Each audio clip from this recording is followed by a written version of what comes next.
पावन प्यारी बात की जय। हरि ओम तत्सत।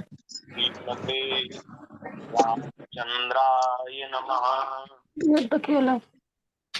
ओम नमः परमहंसास्वादित चरण कमल चिन्मकरंदाय भक्त जनमानस निवासाय श्री रामचंद्राय कृष्णाय वासुदेवाय हरे परमात्मने प्रणतक्लेशनाशाय गोविंदाय नमो नमः। सीतानाथ समारंभां श्रीरामानंदादि मध्यमाम् अस्मदाचार्यपर्यन्तां वन्दे गुरुपरम्पराम्। गुरुर्ब्रह्मा गुरुर्विष्णुः गुरुर्देवो महेश्वरः गुरुर्साक्षात् परब्रह्म तस्मै श्री गुरुवे नमः। नारायणं नमस्कृत्य नरं चैव नरोत्तमं देवीं सरस्वतीं व्यासं ततो जयमुदीरये। प्रहलाद नारद पराशर पुंडरीक व्यासाम्बरीश शुक शौनक विष्णुदाल्व्यान् रुक्मान् गदार्जुन वशिष्ठ विभीषणादि पुण्यानि मां परम भागवतान्। चार जुवन में भक्त जे पद की धूरी सर्वस्व सिर धरि राखियों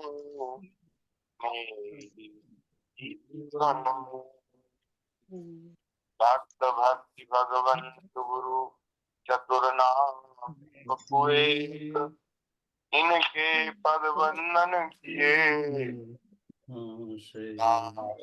विघ्न श्री राम जय राम जय जय राम जय राम जय राम श्री राम जय राम जय जय राम श्री राम जय राम जय जय राम राम श्री राम जय राम जय जय राम श्री राम जय राम जय जय। सभी बोलिए श्री राम जय राम जय जय राम श्री राम जय राम जय जय राम सीताराम जय सीताराम सीताराम सीताराम जय सीताराम सीताराम जय सीताराम राधे श्याम जय राधे श्याम जय राधे श्याम राधे श्याम राधे श्याम जय राधे श्याम श्री राम जय राम जय जय राम श्री राम जय राम जय जय राम श्री राम जय राम जय जय राम श्री राम जय राम जय जय राम श्री राम जय राम जय जय राम श्री राम जय राम जय जय राम। श्री राम जय राम जय जय राम। श्री राम जय राम जय जय राम। श्री सीतारामचंद्र भगवान की जय। श्री राधा कृष्ण भगवान की जय। श्री वृंदावन बिहारी लाल की जय। श्री 84 कोस ब्रजमंडल धाम की जय। श्री यमुना महारानी की जय। श्री गिरिराज महाराज की जय। श्री सद्गुरुदेव भगवान की जय। श्रीमद् भागवत महापुराण की जय। सब संत हरि भक्तन की जय। जगत जननी पूज्या गौ माता की जय। जय जय श्री राधे श्याम। जय जय श्री राम। हर हर महादेव। नारायण नारायण नारायण।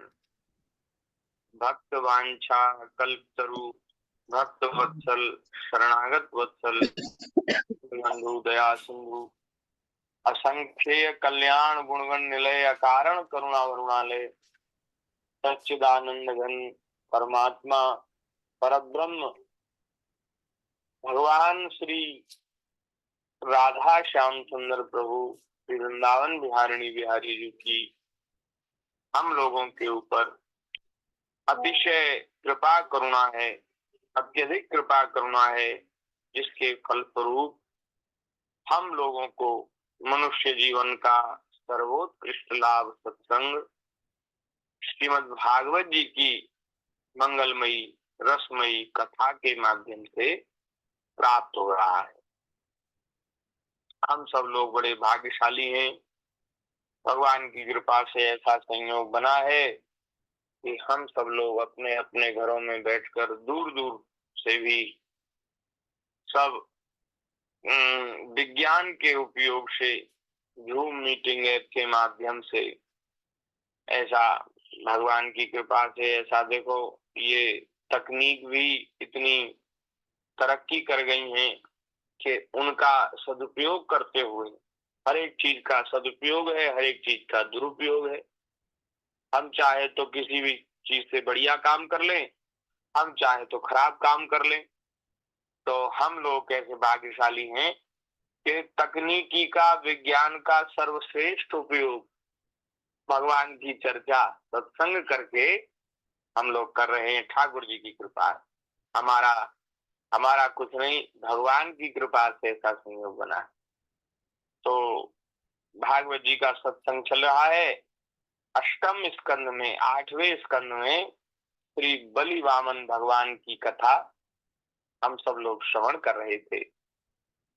कल आप सब लोगों ने श्रवण किया कि बलि जो कि 3 पग भूमि देने का संकल्प कर चुके थे, भगवान ने 2 पग में त्रिलोकी को नाप लिया। तीसरा पग कहा कहाँ रखोगे, नहीं रख पाओगे तो झूठे साबित हो जाओगे, नरक में जाना पड़ेगा। ऐसा कहकर भगवान ने वरुण पाद से बांध भी दिया, लेकिन फिर भी श्री बलि जी महाराज वो धैर्यहीन नहीं हुए, क्षुब्ध नहीं हुए। उन्होंने बड़े धैर्य से विवेक से विचार करके भगवान से कहा, प्रभु आप धोखे में नहीं है, मैं धोखेबाज नहीं हूँ। मैंने 3 पग पृथ्वी देने का जो वादा आपसे किया, संकल्प किया, वह मैं पूरा करूंगा। आप अपना तृतीय पद मेरे मस्तक पर रख दीजिए। ऐसा कह करके उन्होंने 3 पग वो देने की बात पूरी की है। और उस समय बलि ने भगवान की स्तुति भी करी बड़ी सुंदर स्तुति करी। और फिर प्रहलाद जी आए, प्रहलाद जी ने भी भगवान की स्तुति करी और कहा कि आपने इसके ऊपर बड़ी कृपा की, इसका सब कुछ छीन लिया, ये आपकी बड़ी कृपा है। तब फिर ब्रह्मा जी आए, ब्रह्मा जी ने कहा प्रभु बस बहुत हुआ महाराज, इसने आपको अपना सर्वस्व दे दिया। कितनी बढ़िया बात कही ब्रह्मा जी ने। ब्रह्मा जी ने कहा प्रभु आपको कोई एक अंजलि जल दे दे, आपको दूर्वा घास चढ़ा दे, आपको तुलसी अर्पित कर दे, तो उसको तो आप उत्तम गति प्रदान करते हैं। और इस बलि ने तो अपना सर्वस्व आपको दान कर दिया, दे दिया, समर्पित कर दिया, और आपने इसको बांध रखा है। ये आपके लिए उचित नहीं है, इसमें आपकी शोभा नहीं है प्रभु, आप इसके ऊपर कृपा करिए। भगवान तो कृपा करने के लिए तैयार थे ही, वो तो परीक्षा कर रहे थे, लीला कर रहे थे। तुरंत महाराज वरुणपाश से मुक्त कर दिया और ब्रह्मा जी से कहा ब्रह्मा जी मैं जिसके ऊपर कृपा करता हूँ उसका धन हरण कर लेता हूँ। इसकी चर्चा विस्तार से हम लोगों ने कल की, श्रवण किया, उसका आनंद लिया, तो उसको दोबारा से नहीं कहना है। भगवान ने ऐसा कहा और कहा कि मैं इसके ऊपर बहुत प्रसन्न हूँ, बहुत राजी हूँ, इसने मुझे अपने वश में कर लिया है। इसकी सत्य निष्ठा, इसकी अपने व्रत के प्रति निष्ठा, उससे मैं बहुत प्रसन्न हूँ। और मैंने इसको इंद्र के स्वर्ग से भी बढ़कर सुतल लोक का राज दे दिया है। वहां मेरी सन्निधि का अनुभव इसको निरंतर होगा, मैं भी वहां सदैव रहूंगा इसके पास, मैं इसके उस लोक की रक्षा करूंगा, वहां इसको शत्रु से भय नहीं रहेगा, कोई शत्रु इसका होगा नहीं, तो ये वहां अचल राज्य अपने लोक में करेगा। भगवान ने ऐसा कहा, वरदान दिया। अब ये सब बात सुनकर बलि महाराज बड़े भावुक हो गए। श्री सुखदेव जी महाराज कहते हैं, ये 23वां अध्याय आज हम प्रारंभ कर रहे हैं, अष्टम स्कंद 23वां अध्याय। श्री सुखदेव जी महाराज कह रहे हैं, इत्युक्तवन्तं पुरुषं पुरातनम महानुभावो खिल साधु सम्मतः बद्धांजलि बाष्प कला कुलेक्षणो भक्त्युत्कलो गदगदया गिरा कवि। सुखदेव जी कहते हैं, जब सनातन पुरुष भगवान ने इस प्रकार कहा, ठाकुर जी ने इस प्रकार से कहा, तो जैसा कि हम कल श्रवण कर चुके हैं, भगवान ने क्या कहा उसकी विस्तार से चर्चा हमने कल श्रवण की थी। तो भगवान की बात सुनकर दैत्यराज बलि के नेत्रों में आंसू छलक आए। इतनी कृपा मेरे ऊपर की, इतनी करुणा की, वाह! उनका हृदय, उनका कंठ प्रेम के उद्रेक से भराया। जब ज्यादा प्रसन्नता होती है ना, तो जब रुआंसा सा कोई व्यक्ति हो जाता है आनंद में, तो उसका गला भर आता है, तो उनका गला भराया। अब हाथ जोड़कर गदगद वाणी से, उस समय जब आनंद के कारण, प्रेम के कारण गला भराता है, तो जो वाणी उस समय निकलती है उसको गदगद वाणी कहते हैं, प्रेम में गदगद वाणी।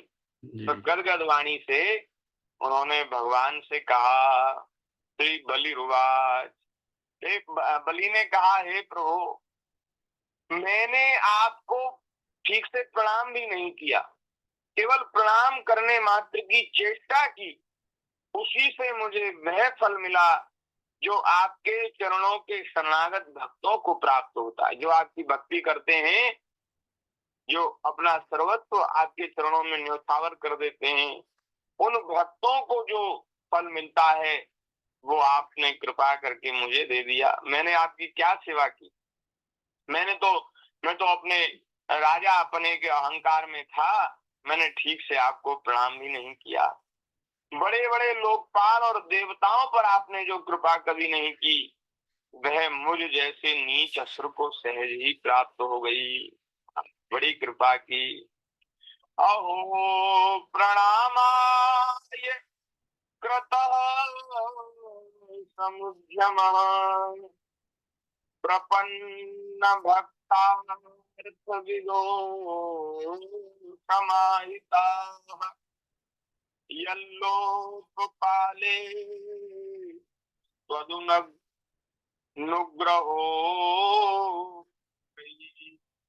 अलब्ध पूर्वो वसते सुरेर्पिता।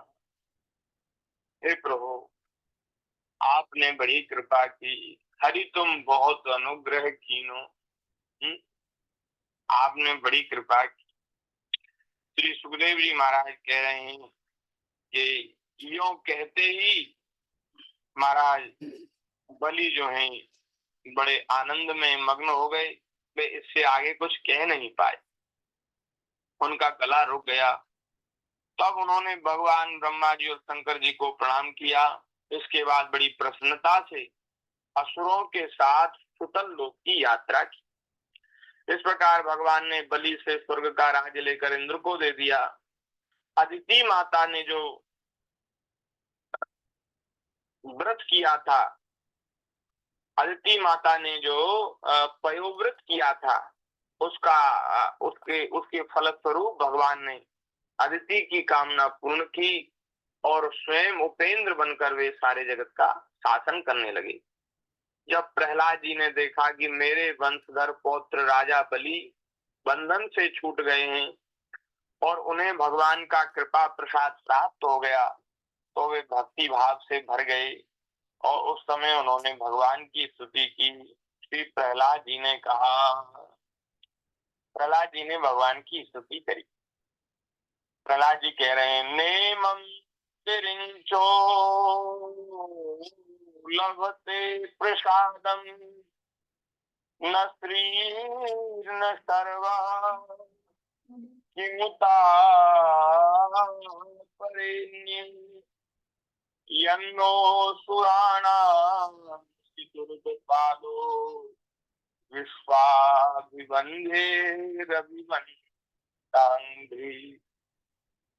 प्रहलाद जी ने कहा, प्रभु जैसी कृपा आपने बलि के ऊपर की है, ऐसी कृपा आपने ब्रह्मा जी, लक्ष्मी जी और शंकर जी के ऊपर भी नहीं की। सिर्फ दूसरों की बात ही क्या है, वो विश्ववंद्य ब्रह्मा आदि भी जिनके चरणों की वंदना करते हैं, वही आप हम असुरों के दुर्गपाल हो गए हैं। बड़े बड़े देवता, ब्रह्मादि देवता आपके चरणों की वंदना करते हैं, आपकी कृपा कटाक्ष की वांछा कर देक्षा करते हैं। वे प्रभु आप हमारे दुर्गपाल हो गए, आप हमारे दुर्ग की पहरेदारी करेंगे। ये कितनी कृपा है महाराज। मेरे ऊपर तो आपने अपना कर कमल पधराया था, मेरे ऊपर भी कृपा की, लेकिन मेरा पोता तो उसके ऊपर तो और ज्यादा कृपा की, उसके ऊपर तो आपने अपना चरण कमल पधरा दिया। हे प्रभु आपकी बड़ी कृपा है। ये महाराज श्री भक्तराज प्रहलाद जी के वाक्य हैं। वे कह रहे हैं आपकी बड़ी कृपा। उससे पहले भी कह रहे थे, जब बलि वरुण पास से बंधे थे, भगवान के ऊपर क्रोध करने का नाटक कर रहे थे, उस समय भी प्रहलाद जी कह रहे थे, प्रभु आपने इसके ऊपर बड़ी कृपा की। अब इससे महाराज एक बात सिद्ध होती है कि भक्त कौन है। भक्त वह है जिसके हृदय में निरंतर यही अनुभूति होती है कि मेरे ऊपर भगवान ने बड़ी कृपा की जी। चाहे ठाकुर जी कैसी भी परिस्थिति में रखें, लेकिन भक्त के हृदय की भावना ऐसी रहती है कि ठाकुर जी ने बड़ी कृपा की। जिसके मन में धन्यवाद का भाव भरा रहता है, कृतज्ञता का भाव भरा रहता है, वही सरल शब्दों में कहें तो वही भक्त है। जो सदैव प्रभु के प्रति कृतज्ञ रहता है, धन्यवाद की भावना में भरा रहता है, वही भक्त है, वही भक्त कहलाने योग्य है। बाकी तो हम सब लोग पूजा पाठ करते हैं, थोड़ा जप तप करते हैं, कथा कीर्तन सत्संग करते हैं, लेकिन शिकायत भी करते हैं।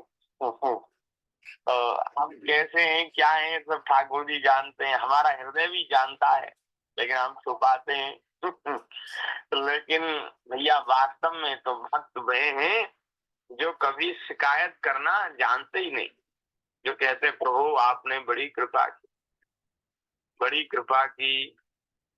तो श्री प्रहलाद जी कह रहे हैं यत् पाद पद्म मकरंद निषेवणेन ब्रह्मादयः शरणदाश्नुवते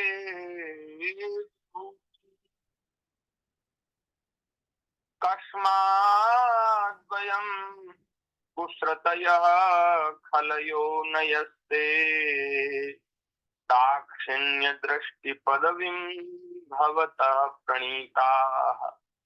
हे शरणागत प्रभु, शरणागत वत्सल प्रभु, ब्रह्मा आदि लोकपाल आपके चरण कमलों का मकरंद रस सेवन करने के कारण सृष्टि रचना की शक्ति आदि अनेक विभूतियां प्राप्त करते हैं।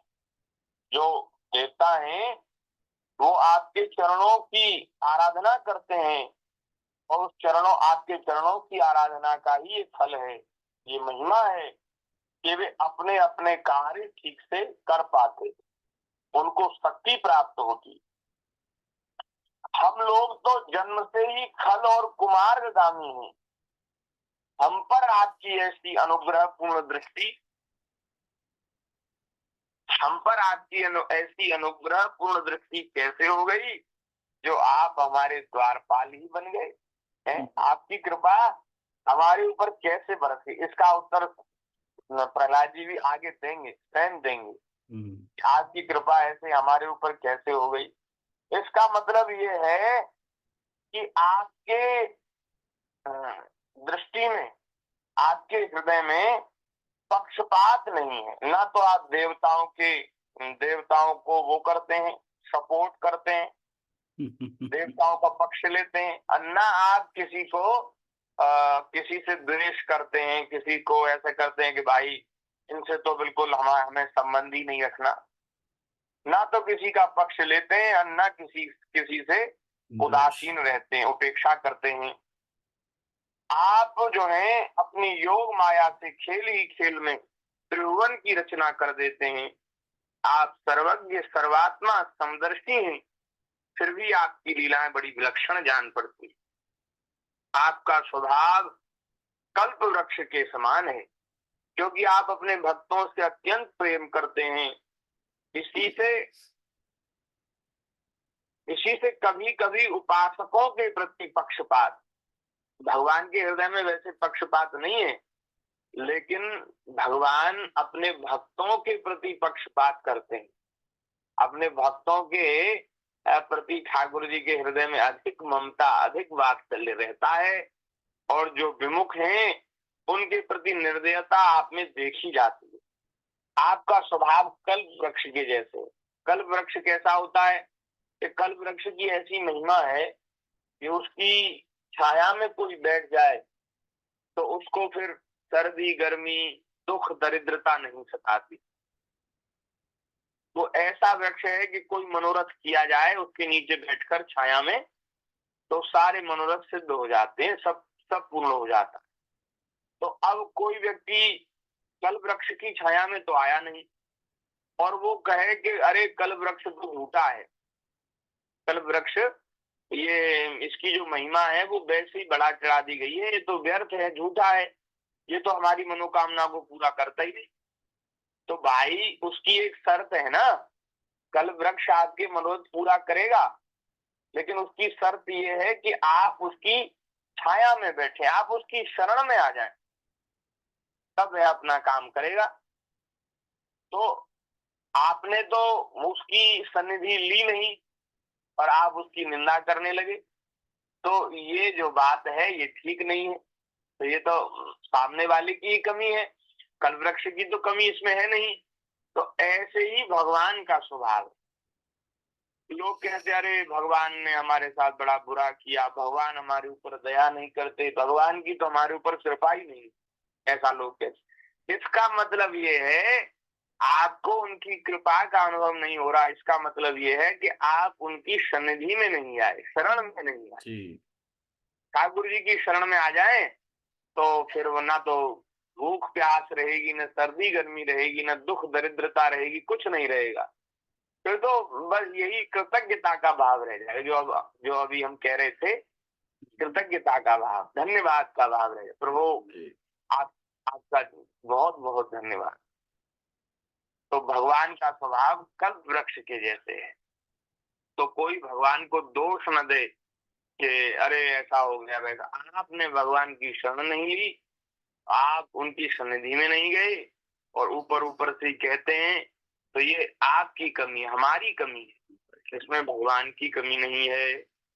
भगवान ने कहा वत्स प्रहलाद भद्रम ते प्रयाहि सुतलालयम मोदमानः सुपुत्रेण ज्ञातीनां सुखमावह। भगवान ने कहा बेटा प्रहलाद, तुम्हारा कल्याण हो, अब तुम भी सुतल लोक में जाओ, वहां अपने पुत्र बलि के साथ आनंद पूर्वक रहो और जाति बंधुओं को सुखी करो। वहां तुम मुझे नित्य ही गदा हाथ में लिए खड़ा खड़ा खड़ा देखोगे। मेरे दर्शन के परमानंद में मग्न रहने के कारण तुम्हारे सारे कर्म बंधन नष्ट हो जाएंगे, निरंतर आनंद में डूबे रहोगे।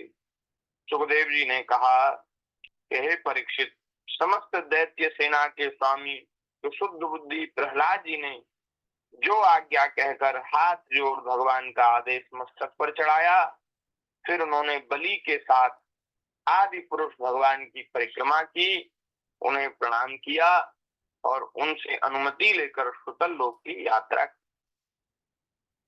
परीक्षित, उस समय भगवान श्री हरि ने ब्रह्मवादी ऋत्विजों की सभा में अपने पास ही बैठे हुए शुक्राचार्य जी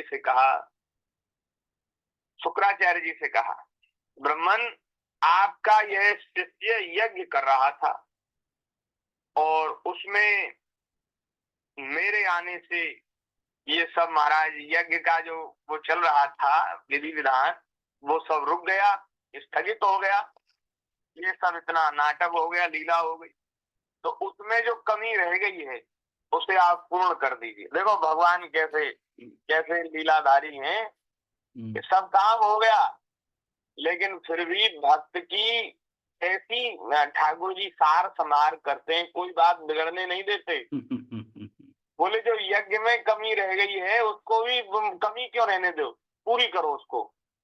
हाँ, मेरे भक्त का काम है तो वो अधूरा क्यों रहे, पूरा हो। तो ठाकुर जी ने शुक्राचार्य जी ने कहा कि बलि तो भले ही चले गए, लेकिन जो कमी रह गई है उसे आप पूर्ण कर दीजिए, क्योंकि कर्म करने में जो कुछ भूल चूक हो जाती है वह ब्राह्मणों की कृपा दृष्टि से सुधर जाती है। ये बात भगवान ने बड़ी सुंदर बात कही, यत् तत् कर्मसु वैषम्यम ब्रह्म दृष्टम समम भवेत्। आपने कोई पूजा पाठ कोई यज्ञ अनुष्ठान किया और उसमें कुछ कमी रह गई, कुछ सामग्री की, कुछ भाव की, कुछ कैसी भी, तो वह ब्राह्मणों की कृपा से ब्राह्मणों को थोड़ा प्रसन्न कर लिया जाए और ब्राह्मण प्रसन्न हो जाए, कृपा करें, चलो कोई बात नहीं, जो कमी थी वो सब पूरी हो गई, ब्राह्मणों की कृपा दृष्टि से सुधर जाती है। सुखदेव जी ने कहा तब भगवान ने जब ऐसी आज्ञा दी तो श्री शुक्राचार्य जी बोले, शुक्राचार्य जी ने कहा भगवान, जिसने अपना समस्त कर्म समर्पित करके सब प्रकार से यज्ञेश्वर यज्ञ पुरुष आपकी पूजा की है, उसके कर्म में कोई त्रुटि कोई विषमता रह ही नहीं सकती, उसकी तो कोई कमी रहेगी नहीं। जिसने आपकी पूजा कर ली, आपकी आराधना जिसने कर ली, और मेरे शिष्य ने तो अपना सर्वस्व आपको सौंप दिया, चरणों में समर्पित कर दिया, तो उसके तो कोई कमी रही नहीं, लेकिन फिर भी आपकी आज्ञा है तो मैं उस आज्ञा को पालन करूंगा। और एक और बात कह रहे हैं श्री शुक्राचार्य जी, प्रभु मंत्रों की अनुष्ठान पद्धति की, देश काल पात्र और वस्तु की सारी भूलें सारी कमी आपके नाम संकीर्तन मात्र से सुधर जाती। कोई मंत्र बोलने में, उच्चारण में कोई कमी रह गई हो, अनुष्ठान का विधि विधान जो है वो न बन पाया हो ठीक से, स्थान अच्छा ना हो, समय अच्छा ना हो, पात्र अच्छा ना हो, और वस्तु भी कोई उपलब्ध नहीं हो पाई हो, तो बोले ये सब कमी भगवान के नाम कीर्तन से पूरी हो जाती। जय हो। अंत में जय। हाँ, ये कितनी बढ़िया बात, अंत में ठाकुर जी का नाम संकीर्तन कर लो तो सब कमी पूरी हो जाती है। बोलिए भक्त वत्सल भगवान की जय। मंत्रतः तंत्रतः छिद्रम देश कालार्ह वस्तुतः सर्वं करोति निश्चिद्रम नाम संकीर्तनम तव। इसलिए हम अपने अपने घरों में कुछ भी पूजा पाठ अनुष्ठान करें तो अंत में भगवान के नाम का कीर्तन जरूर करना चाहिए, क्योंकि कुछ न कुछ कमी तो हमसे रह ही जाती, तो वे सब कमी दूर हो जाएं। इसलिए भगवान के नाम का कीर्तन किसी भी कार्य के आदि और अंत में जरूर करना चाहिए। कोई भी कार्य आप कर रहे हैं तो अंत में फिर भगवान के नाम का कीर्तन कर लिया जाना चाहिए। जैसे हम लोग करते हैं ना जी, रोज कथा के बाद कीर्तन करते हैं कि कुछ कमी रह जाए, कुछ त्रुटि रह जाए कुछ आगे पीछे हो जाए तो वो सब त्रुटि दूर हो जाए। अभी तक तो नहीं पता था प्रभु, अब पता चल गया। इसलिए किया जाता है। जी। तो आपकी आज्ञा का पालन करेंगे ऐसा शुक्राचार्य जी ने कहा भगवान से। तो सुखदेव जी महाराज बोले, हे परीक्षित, भगवान शुक्राचार्य ने भगवान श्री हरि की आज्ञा स्वीकार करके दूसरे ब्रह्म ऋषियों के साथ, ब्राह्मणों के साथ बलि के यज्ञ में जो कमी रह गई थी, जो विधि विधान शेष रह गया था, उसको पूर्ण किया। परीक्षित, इस प्रकार वामन भगवान ने बलि से पृथ्वी की भिक्षा मांगकर अपने बड़े भाई इंद्र को स्वर्ग का राज्य दिया और बलि को सुतल लोक का राज्य दे दिया।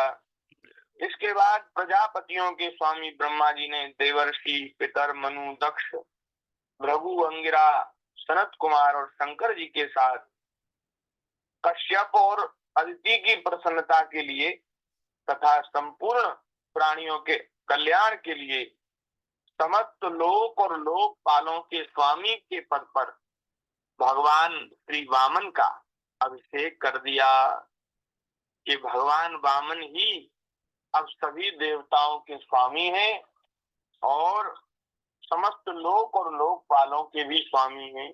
ऐसा अभिषेक भगवान का किया गया। अभिषेक जब होता है तो उसमें फिर महाराज सामग्री लगती है, तो सब प्रकार की सामग्री जुटाई गई।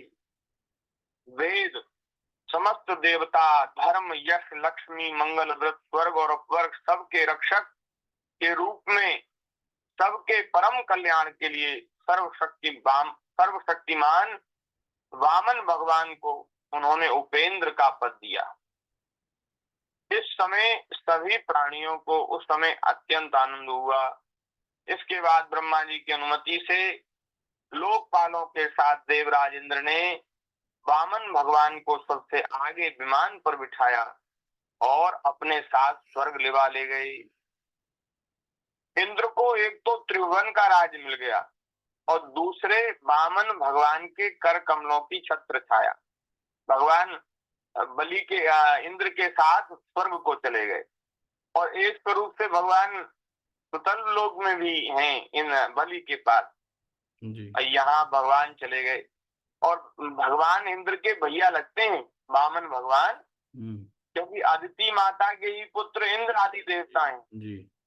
और अदिति माता के ही पुत्र वामन भगवान हैं, तो इनके भैया हैं। उपेंद्र का पद इनको मिल गया तो स्वर्ग चले गए। सर्वश्रेष्ठ ऐश्वर्य लक्ष्मी उनकी सेवा करने लगी और वे निर्भय होकर आनंद उत्सव मनाने लगे। ब्रह्मा जी, शंकर जी, सनत कुमार, भृगु आदि मुनि, पितर, भूत, सिद्ध, विमानारोही देवगण भगवान के परम अद्भुत एवं अत्यंत महान कर्म का गान करते हुए अपने अपने लोक को गए और सबने अदिति की भी बड़ी प्रशंसा की। परीक्षित, तुम्हें मैंने भगवान की यह सब लीला सुनाई, इसे सुनने वालों के सारे पाप छूट जाते हैं।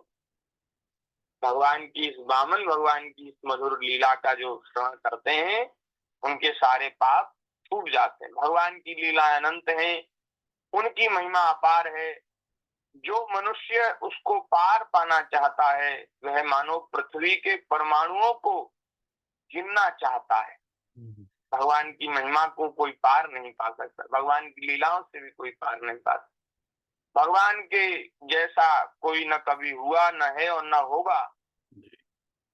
महाराज ऐसा वशिष्ठ जी ने वेदों में कहा है। ये वामन भगवान का जो अवतार चरित्र है, जो इसको श्रवण करता है उसे परम गति की प्राप्ति होती है। देव यज्ञ, पितृ यज्ञ, मनुष्य यज्ञ, किसी भी प्रकार का अनुष्ठान करते समय भगवान की इस लीला का जहां जहां कीर्तन होता है वह कर्म सफलता पूर्वक संपन्न हो जाता है, सब काम सिद्ध हो जाते हैं। यह बड़े बड़े महात्माओं का ऐसा अनुभव है। बोलिए भक्त वत्सल भगवान की जय। जय जय श्री राम। ये यहाँ ये 23वां अध्याय संपन्न हो गया। अब 24वें अध्याय की चर्चा, जिसमें मत्स्य अवतार की कथा है, जो अष्टम स्कंद का अंतिम अध्याय है। इसके बाद फिर मत्स्य अवतार के बाद फिर 9वां स्कंद प्रारंभ हो जाएगा। 9वें स्कंद में फिर और भी कथाएं हैं, तो उन सबको श्रवण करेंगे। मत्स्य अवतार की ही कथा को कल ही श्रवण करेंगे, क्योंकि आज तो समय थोड़ा रह गया है, फिर अब इतने समय में चर्चा होगी नहीं जी। तो ठीक से फिर आगे ही चर्चा करेंगे। एक दिन में ही मत्स्य अवतार की कथा को कह देंगे संक्षिप्त में, और आगे फिर भगवान की और भी मधुर मधुर लीलाएं, बहुत सुंदर। 9वें स्कंद में बड़ी अच्छी अच्छी कथा है, बहुत भक्त राजाओं की कथा है और भगवान के अवतारों की भी कथा है। श्री राम अवतार की, श्री परशुराम अवतार की, और फिर 9वें स्कंद के अंत में भगवान श्री कृष्ण के प्राकट्य की लीला। और फिर 9वां स्कंद पूर्ण हो जाएगा तो फिर 10वें स्कंद में भगवान श्री कृष्ण के प्राकट्य और भगवान की बाल लीलाएं, और फिर भगवान की मधुर, श्री कृष्ण भगवान की ही मधुर लीलाएं फिर 10वें स्कंद में, 11वें स्कंद में, 2 स्कंद में। फिर बहुत लंबा ठाकुर जी के चरित्र बहुत चलेंगे लंबा, क्योंकि 10वें स्कंद में 90 अध्याय हैं और 90 अध्यायों में भगवान श्री कृष्ण के ही चरित्र हैं। शरण हरि शरणम, सभी अपना अपना माइक खोलो। शरणम हरि शरणम, हरि शरणम, हरि शरणम, हरि शरणम,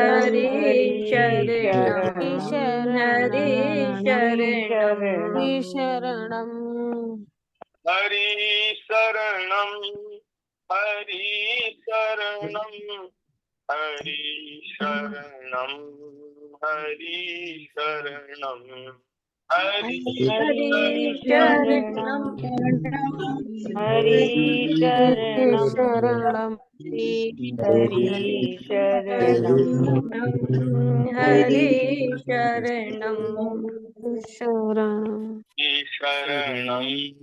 हरि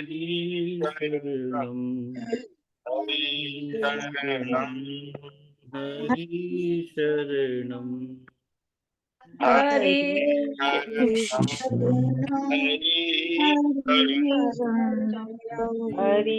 शरणम, हरि शरणम, हरि शरणम, हरि